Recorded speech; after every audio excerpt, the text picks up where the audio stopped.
Welcome to the first in a series of interviews with Fergus White, an Everest Summiteer and author of bestseller Ascent into Hell, describing his experiences. My name is Gavin Doherty. I'm the CEO of 24/7 Meeting. In his corporate life, this is how we know Fergus. But here we are today, and over the next few weeks during the climbing season, here we are to discuss his experiences and his take on the current season. So, Fergus, welcome aboard. Good to see you, Gav. Good to be back here again. So, Fergus, what are your predictions for this season? I reckon it'll be another busy year on both sides. There'll be about 800 attempts in total, with 10 trying it without oxygen tanks. If weather conditions are good, there could be 400 summits on the south side in Nepal, and perhaps 200 on the north side in China, Tibet.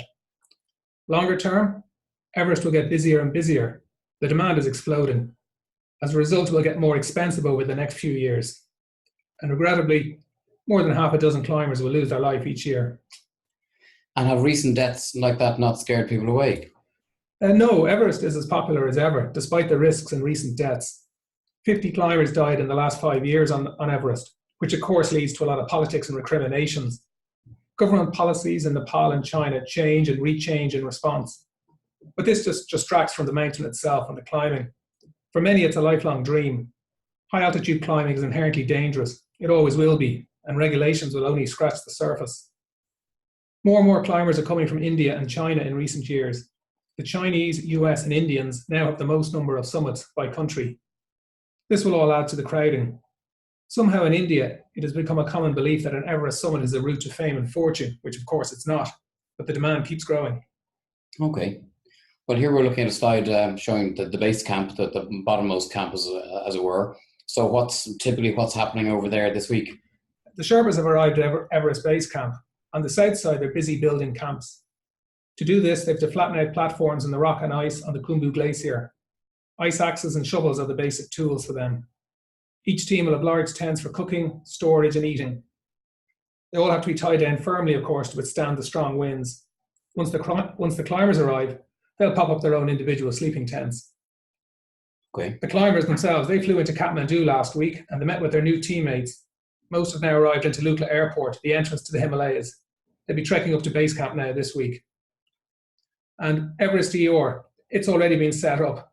Their tent offers medical service to all comers and is staffed by volunteer doctors. The foreigners pay $100 each for access for the 2 months. The Sherpas, porters, and locals are treated for free. Even at this early stage, they've already treated 50 people and arranged 1 helicopter evacuation. That was for altitude sickness. Okay.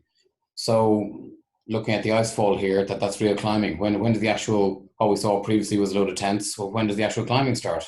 Well, the Icefall doctors who plan a route through the Icefall have arrived, and they've started to build the 2018 route through the Icefall using ropes, ice screws, stakes, and aluminium ladders. They expect less than half a dozen ladder crossings in the Icefall, which is less than normal. Once they're done in a few days' time, then the real climbing begins in earnest.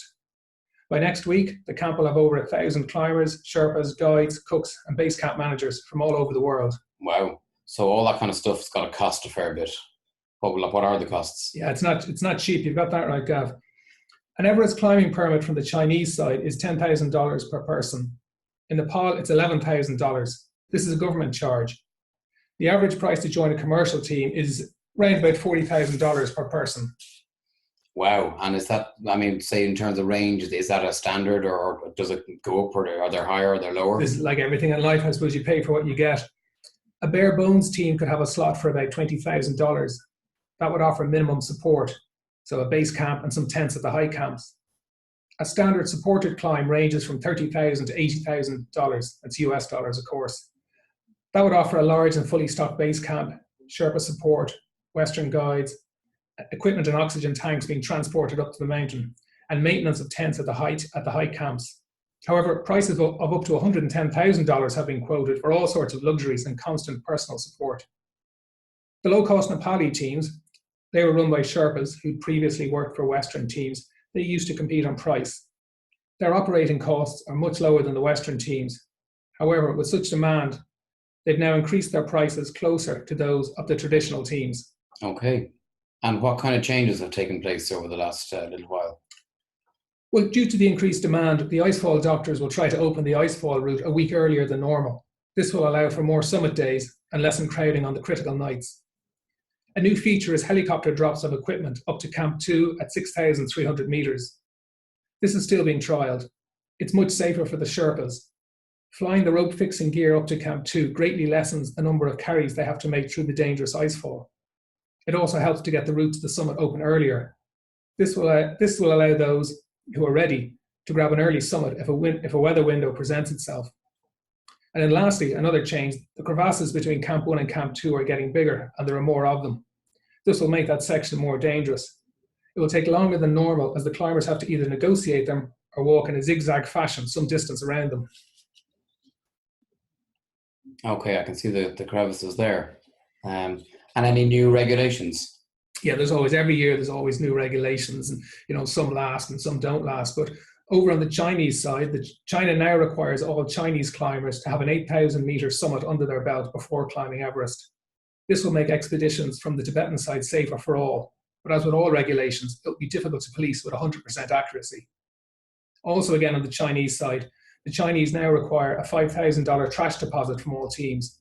They also require that each climber carry 8 kilograms of rubbish off the mountain. Again, tricky to police.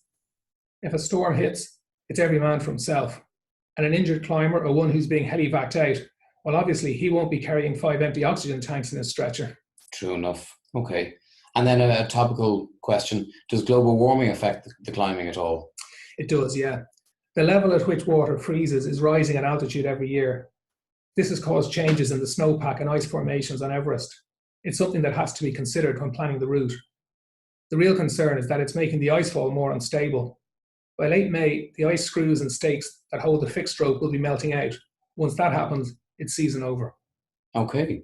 Well, look, thank you so much for those insights.